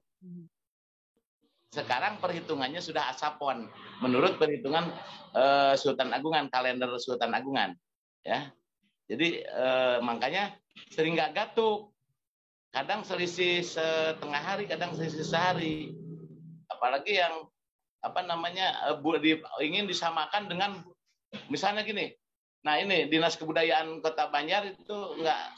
Pokoknya sekarang kan program tanggal sekian bulannya ngambil bulan Masehi. harus ada kegiatan adat ini. Ya nggak bisa. Kegiatan adat itu dihitung dari candra sangkala, hitungan candra, iya candra bukan surya. Dari bulan, jadi Muharram Safar Mulud Nukarar itu. Nah, makanya sering nggak gatuk antara Masehi dengan perhitungan matahari dan bulan, gitu. Ya. Baik. Itu. Ya. Baik, terima kasih Ki Demang. Nah, di sini sudah raise hand juga. Ini Bu Lisa. Dipersilakan Bu Lisa. Baik, terima kasih. Sudah terdengar ya suara saya? Sudah Bu, terdengar jelas. Mohon maaf saya belum bisa menyalakan kamera karena sinyalnya di sini tidak cukup baik begitu. Tetapi yang pertama kali saya menyampaikan apresiasi atas penyelenggaraan webinar etnoastronomi ini, karena ini adalah kajian yang bagi saya cukup penting karena mengingat tadi banyak disampaikan tentang perubahan iklim dan bagaimana kita yang ada di bumi ini untuk mengikutinya kegiatan apa sehari-hari kita mulai dari bertanam, melaut dan sebagainya untuk bisa lebih berharmonisasi dengan alam begitu ya. Karena kalender-kalender tradisional sepengetahuan saya ini memang sangat dekat perhitungannya dengan hitungan-hitungan alam. Jadi ini pentingnya memang kajian etnoastronomi. Saya sendiri seorang peneliti kebudayaan. Sudah setahun ini saya memang tertarik dengan kajian etnoastronomi. Saya mempelajari berbagai astronomi tradisional dari suku-suku di Indonesia. Dan ini menjadi satu ruang berkomunikasi dan yang sangat bagus ya bagi peminat bidang ini gitu. Salam Bu April, Rahayu, Ki Demang, kita bisa ada di dalam satu ruang seperti ini udah sangat luar biasa sekali gitu. Nah, dari hasil kajian-kajian saya izin di kesempatan ini juga berbagi begitu, karena nggak banyak sebenarnya yang membicarakan mengenai kajian ini, walaupun ini cukup penting. Maka kalau udah ketemu sama yang sudah sama membicarakannya ini, maka jadi sangat menarik untuk kemudian berbagi gitu. Mohon izin saya menggunakan ini juga untuk berbagi berjejaring bersama, karena seperti yang saya sepakat yang disampaikan Bu April tadi bahwa di setiap suku itu punya ceritanya masing-masing begitu, yang berbeda-beda dan kemudian nanti akan ketemu satu sambungannya karena berada di langit yang sama. Jadi saya berharap ruang ini juga terus berlanjut. Apresiasi sekali juga tadi Pak Anton menyampaikan akan ada buku yang diterbitkan untuk mengenai cerita-cerita di masing-masing daerah gitu. Nah, saya di kesempatan ini izin saya juga ingin berbagi tentang penelitian kami yang terakhir mengenai etnoastronomi di wilayah Kepulauan Biak, Papua begitu. Jadi kalau tadi yang disampaikan Ki Demang sama Bu April itu memang perhitungan astronomi tradisional yang banyak berhubungan dengan wilayah agraris begitu. Nah, yang kami lakukan ini agak berbeda. Kami temukan sedikit perbedaan ketika memasuki wilayah kepulauan, di mana budaya maritim di wilayah tersebut sangat kental begitu. Jadi apa yang disampaikan tadi memang agak tidak bisa dipakai begitu ketika kita masuk ke dalam wilayah kepulauan. Jadi inilah yang disebut dengan etnoastronomi, di mana langitnya sama tapi budayanya berbeda begitu. Jadi menarik sekali yang kami temukan di Biak. Ada juga cerita-cerita astronominya secara budaya, termasuk rasi bintang. Kalau tadi Bu April mengatakan Scorpio itu ada kelapa doyong apa-apa, kalau di sana itu menjadi bintang panduan utama itu untuk kelautan, melaut. Kemudian mereka tidak memiliki sawah di sana karena kepulauan karang. Mereka juga gunakan untuk hanya untuk berkebun, tetapi itu agak berbeda ya dengan kalau kita melihat karakteristik yang ada di Jawa begitu. Dan kalender astronomi ini kemudian akan menjadi sesuatu yang penting. Sekali lagi, kami berangkat untuk meneliti tentang etnoastronomi berdasarkan dari situasi global perubahan iklim, di mana bahkan United Nations sendiri, PBB, itu menyampaikan bahwa untuk mengatasi perubahan iklim itu kembali kepada pengetahuan tradisional, gitu. Termasuk juga pengetahuan perbintangan. Kalau kata Ki Demang tadi, istilahnya adalah palilintangan, begitu.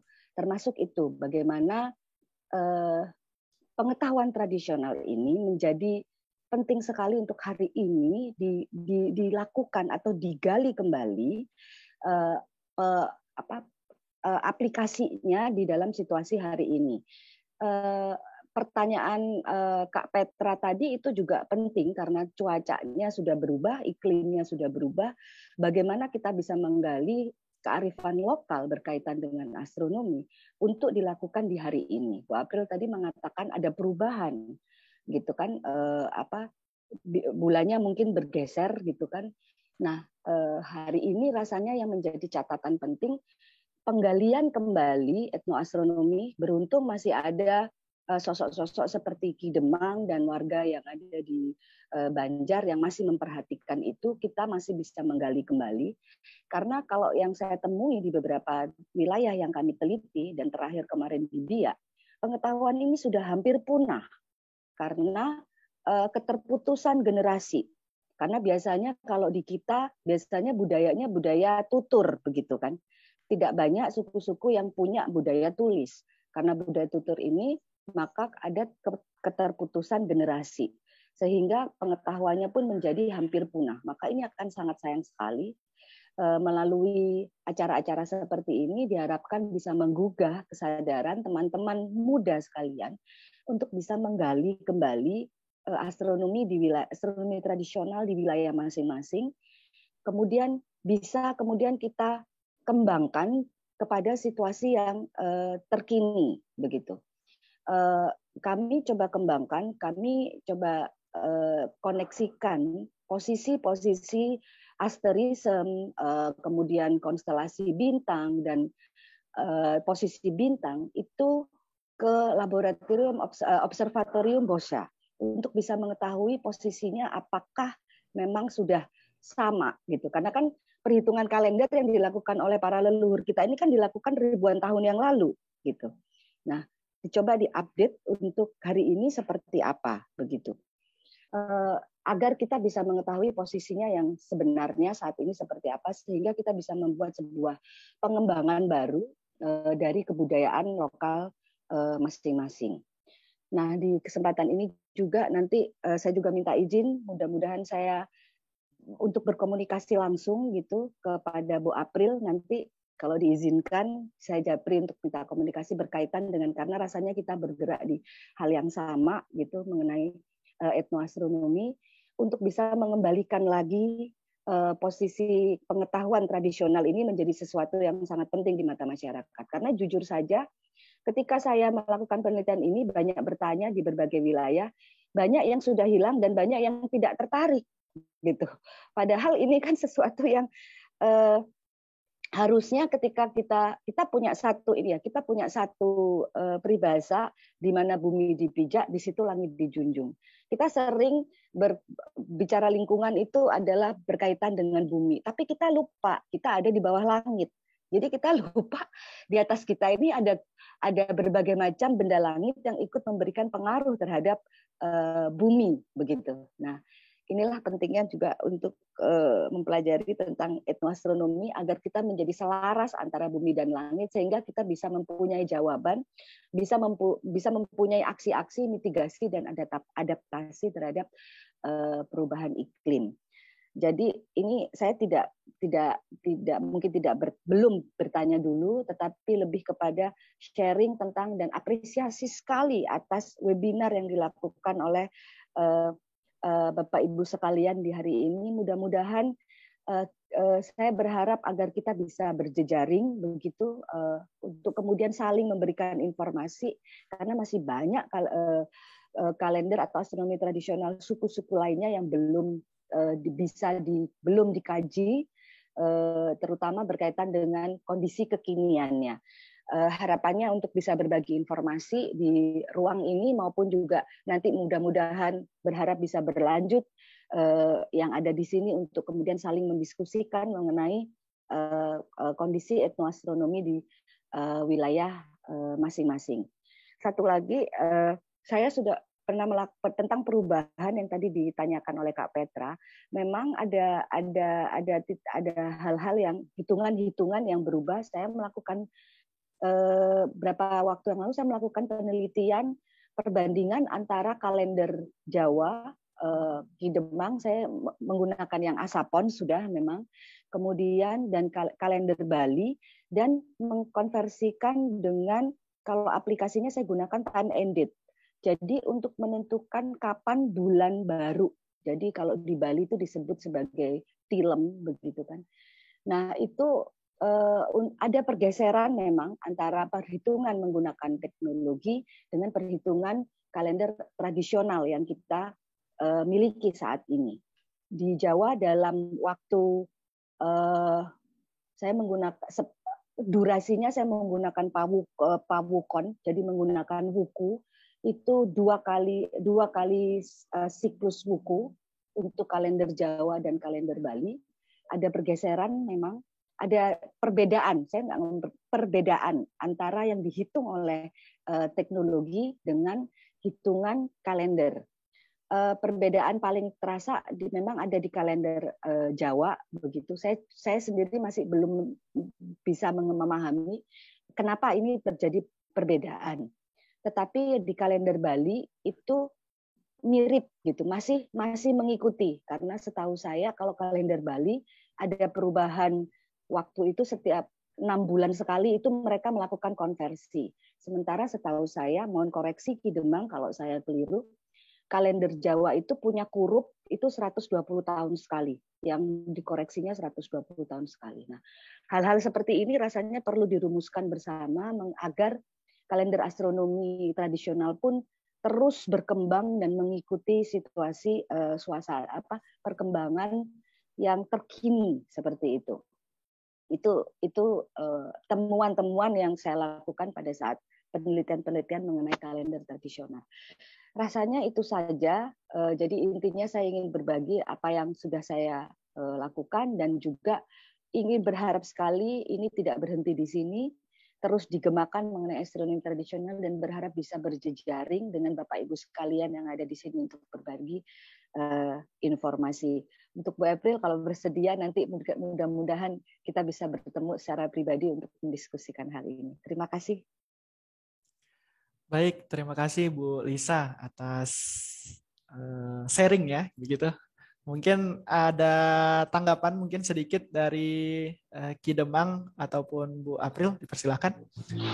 Nun sewu, nah ini menurut perhitungan kalender Sultan Agungan tahun Ehe 1956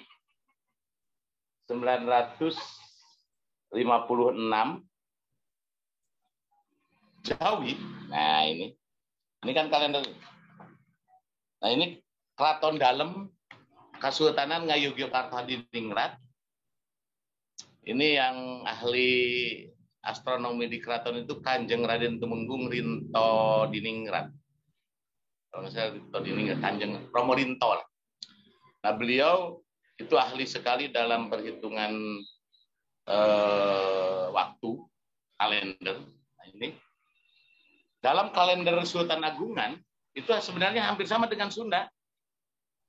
Ada Mulut, ada Silih Mulut, ada Jumadal, namanya itu tetap sama. Jadi kalau lebaran tanggal segini memang sering berbeda sehari dengan Hijriah. Dengan dengan Hijriah itu sering beda selisih sehari. Kadang duluan Hijriah, kadang duluan Jawa, kadang duluan Masehi. Masehi biasanya sama dengan Jawa. Padahal kalau Masehi kan dari matahari. Tapi kalau Jawa kan dari bulan. Tapi aneh, gatuknya itu, jangkepnya itu dengan kalender Sultan Agungan. Nggak tahu gimana ngitungnya itu, kalau ya mungkin itu menurut ru'yah dan apa namanya itu dalam Hijriah. Tapi kalau ini Kanjeng Rinto itu tepat sekali. Nah, ini untuk kalender Jawa. Beda dengan kalender Bali. Nah, kalender Bali memang ada sekian hari, ada ini harus ada apa namanya, perayaan tertentu dan sebagainya. Itu memang kadang ada perbedaan. Tapi dengan kalender Jawa, kalender Sultan Agungan yang dipakai oleh masyarakat Sunda sekarang setelah Mataram masuk ke Tatar Sunda, itu selalu jangkep, selalu gatuk ya. Nah, beda dengan kalender Hijriah yang dibuat oleh sekarang, zaman sekarang itu malah berbeda. Makanya kami di Keraton Yogyakarta Hadiningrat itu misalnya kalau lebarannya monggo, Idul Fitrinya sesuai dengan perhitungan baik dari Majelis Tarjih Muhammadiyah maupun dari mana, tapi kalau grebeknya itu harus perhitungan Jawa. Menentukan 1 Syawal itu harus sesuai dengan perhitungan Jawa. Tapi kalau Idul Fitrinya sholatnya ini mengikuti Majelis Tarjih Muhammadiyah biasanya begitu kalau di Keraton. Tapi kalau grebeknya atau gunungan turun dari Keraton menuju Masjid Gede itu harus dengan perhitungan Jawa. Itu ada demikian, puasa juga sama demikian. Nah, ini kalender Sultan Agungan. Itu mungkin sedikit dari saya. Terima kasih Ki Demang. Silakan Bu April jika ingin menambahkan. Baiklah, terima kasih Bu Lisa. Menarik sekali Bu, jauh Bu ya ke Biak. Kami dulu tuh pernah, tapi bukan mempelajari ya. Ada dalam rangka Olimpiade gitu ya. Sains itu membuat suatu video gitu.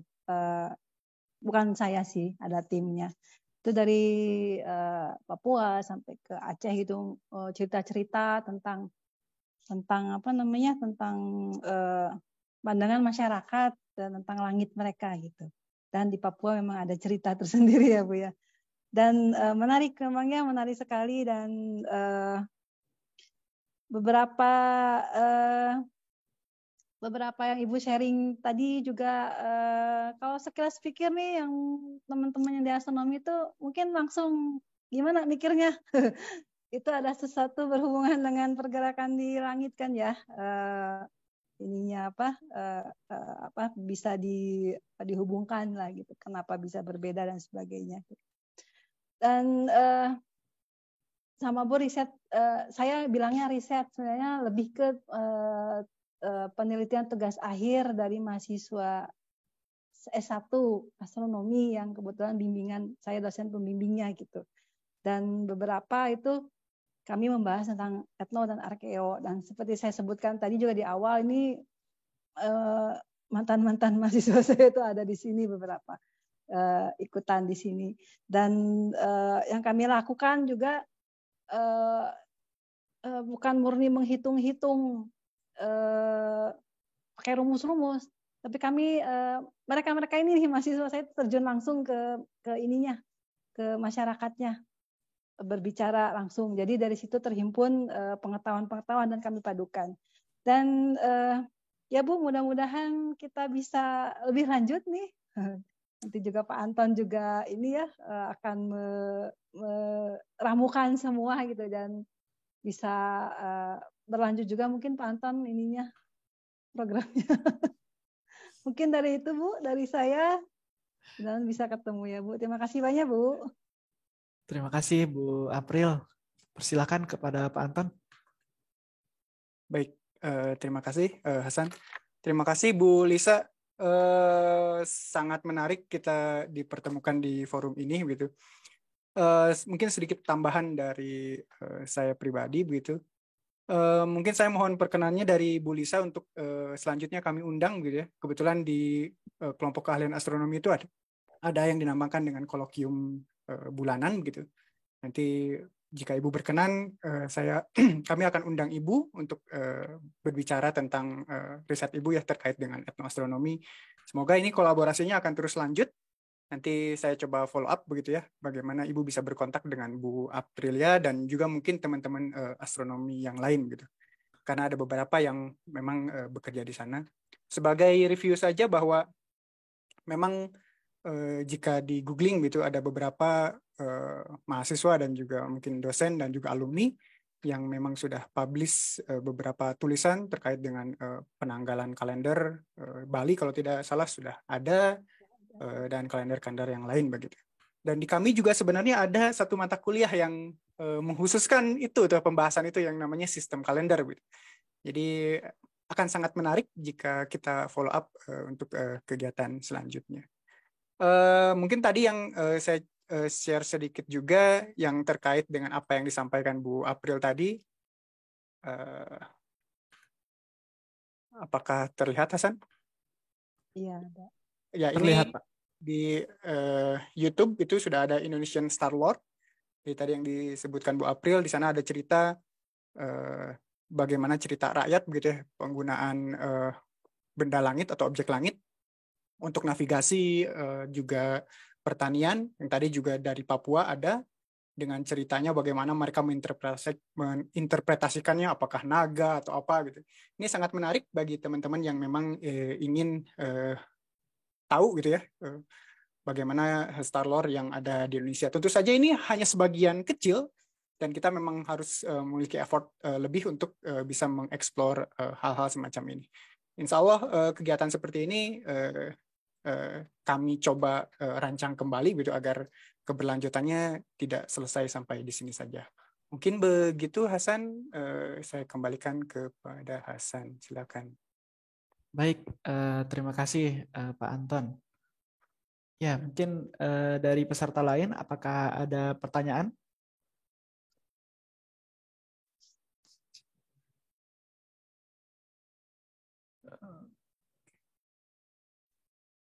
Ya, baik.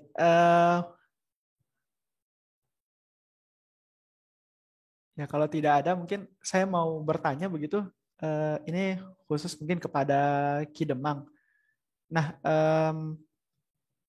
mungkin yang tadi kan dibahas terkait yang ada di Batu Lawang ya, Ki. Nah, itu apakah murni masih menggunakan pengamatan bintang begitu atau sekarang sudah ada kalender ataupun acuannya begitu? Kebanyakan masih kalau mau bercocok tanam, kalau mau bikin rumah, termasuk mau ada hajatan, kebanyakan masih pakai. Cuman ya, tapi kalau di daerah saya masih kuat pamali sih. Kalau nggak pakai itu kayaknya gimana gitu. Nggak mungkin. Jadi kalau misalnya hajatan sembarangan, tanam padi sembarangan, tiba-tiba ini, wah ini di kami itu masih kuat. Jadi tidak sembarangan. Jadi kebanyakan itu masih hanya beberapa yang kayaknya nggak ada ya yang nggak pakai, hampir semua pakai di daerah saya. Di daerah Batu Lawang. Karena pamalinya masih kuat daerah saya. Oke, baik. Terima kasih Ki Demang atas jawabannya. Ini karena waktu kita juga begitu. Ini saya berterima kasih kepada kedua pemateri, ada Ki Demang dan Bu April atas sharing-sharingnya begitu dalam hal berbagi terkait etnoastronomi ini gitu. Nah, kemudian saya mengundang untuk seluruh peserta dan pemateri juga untuk menghidupkan kamera, mengaktifkan kamera untuk sesi foto bersama, ya, untuk sesi foto bersama. Silahkan jika memungkinkan untuk dipakai virtual background-nya. Kita akan mengadakan sesi foto bersama. Oke.